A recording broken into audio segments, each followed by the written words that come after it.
Asawa status. Paulo, alagang-alaga si Kimi at eto na raw ang right time para sa dalaga.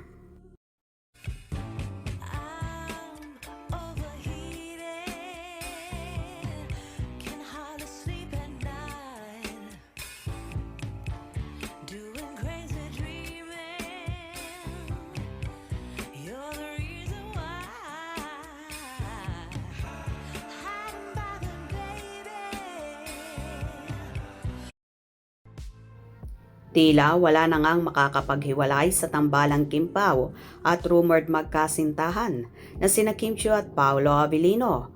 Lalo na't mainit ngayong pinag-uusapan ang live-in arrangement ng dalawa na marami namang Kim Pao fans ang natutuwa at suportado din ng pamilya ni Kimi ang samahan ng dalawa. Sa mundo ng showbiz na puno ng intriga at kaganapan, tila may isang love team na patuloy na nagpapainit sa damdamin ng masa at sumisira sa mga kasalukuyang pamantayan. Walang iba kundi ang Kim Pao ni Kim Chiu at Paolo Avellino. Ang kanilang kasikatan lalo na pag nag-aalab dahil sa tagumpay ng kanilang serye na The Alibay ay nagbunga ng mga balitang higit pa sa inaasahan at nagbigay ng bagong pag-asa sa mga tagahanga.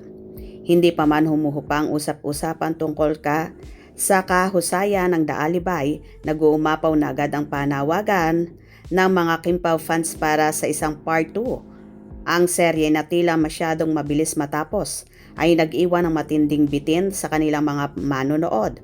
Naging sentro ng usapan ang pagiging gentleman ni Paolo at ang talino, kabutihan ng puso ni Chinita Princess si Kim Chiu. Kinikilala si Kim hindi lamang bilang isang mahusay na artista, kundi bilang isang matalinong negosyante.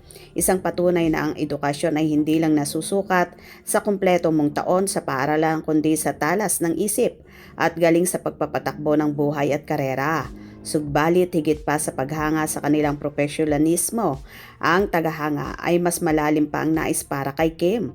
Matagal na niyang alay ang kanyang buhay sa pamilya, nagtrabaho ng gusto at nagdudulot ng sakripisyo na umabot pa sa puntong siya ay nanakawan ng pinaghirapan sa loob ng 20 taon.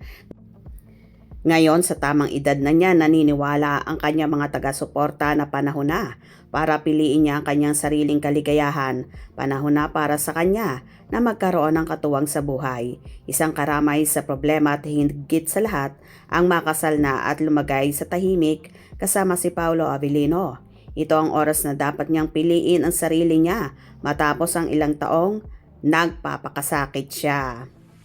At tila pinapakinggan ang panalangin ng mga fans dahil isang balitang biglang kumalat at naging viral sa buong social media, lalo na sa Facebook at sa ilang vlogs.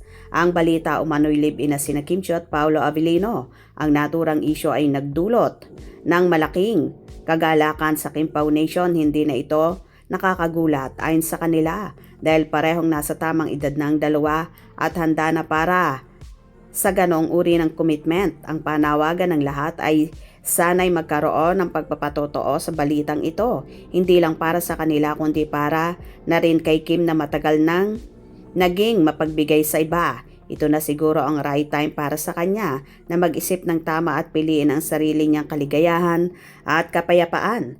Napakaraming nag-tweet at nag-comment na nagpapahayag ng suporta at pag-asa. Ang Kim Pao fandom ay naniniwala na si Kim sa wakas ay karapat-dapat na magkaroon ng personal na kaligayahan. Si Paolo bilang isang gentleman na binanggit ng mga fans ay tilang perpektong katuwang para sa Chinita Princess. Ang pagkalat ng balita, ano man ang katotohanan nito, ay nagpapakita ng matinding pagnanais sa publiko na makita silang magkasama hindi lang sa teleserye kundi pati na rin sa totoong buhay. Well, kung totoo man na nagli-live-in ang dalawa, maraming Kim Pao fan ay ang tuwang-tuwa at sa wakas daw ay mabibigyan na ng pagkataon ni Kimi ang kanyang sarili at makakabuo na siya ng sariling pamilya. Hope you enjoyed. Please subscribe for more info.